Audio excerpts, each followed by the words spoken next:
Welcome back. Do you ever feel sad or depressed in the winter? Well, you're not alone. It's a real health problem called Seasonal Affective Disorder, or SAD. Most people don't even know that they have it. They just think it's called the winter blues. So today we are debunking some myths on this disorder with our 9 News health expert, Dr. Payal Kohli. Thank you for joining us. Good morning. It's my pleasure. So we've both been in Boston. You were there for 14 years. I was there for 3 years. Yeah. I'm familiar with this disorder because, you know, the sun doesn't shine right. in Boston at all. Winter. Yeah. So for people who don't know what SAD is, can you talk first about what this disorder is? Oh, absolutely. So it is a seasonal depression that occurs, and it can actually occur in the winter or it can occur in the summer.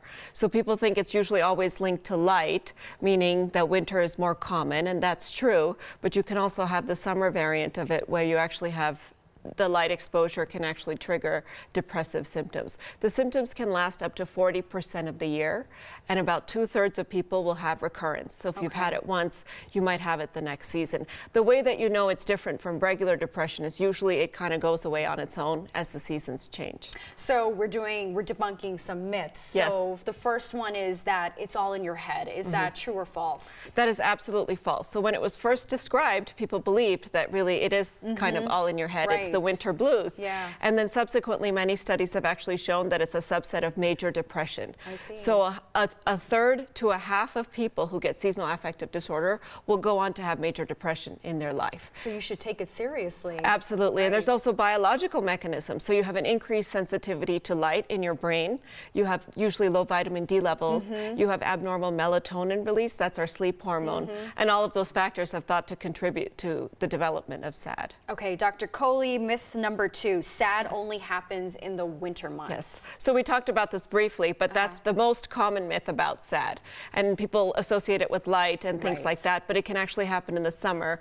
Now, interestingly, winter SAD is different from summer SAD. So winter SAD is a disorder of excess, too much eating, too much sleeping, too many carbs. Whereas summer is the opposite. You actually have insomnia and you have lack of appetite. You don't feel like leaving the house. So it's a slightly different disease, but it can happen any time of the year. So when I was moving to Denver, I thought, oh my gosh, all the sun. 300 days of sunshine, the winters are going to be awesome, which they have been, you know, snow melts fast and everything. But the third myth is the incidence of SAD in Colorado is low because of all the sun. True or false? Yes. False. So a recent study done by the Denver Department of Health actually found that 1 in 8 Denver residents is depressed. Wow. And it's true that we have a lot of light, but we also have some other risk factors. So altitude actually increases your susceptibility to SAD. Okay. So that counts against us. Being a woman is 4 times as likely to get SAD compared to men, and then also being younger. Why is that? There's some hormonal influences as well into our circadian rhythm, our body clock, and things like that. Okay. Yeah. And finally, seeking treatment for depression is a sign of weakness. Myth or fact? So that's the absolute opposite of the fact. And I really want to drive this point home because mental health has a stigma associated with it. And mental health should be thought of like our physical health. If you got asthma or you got a cold, you wouldn't think twice about going to a doctor. But people suffer with depression, things like SAD for weeks and weeks before they even consider going to a doctor. You got to take it seriously. It's not just all in your head. Not at all. Dr. Kohli, thanks for coming in. We'll see you so soon much. again. Thank you, Natasha. Marty, we're going to send things over to you.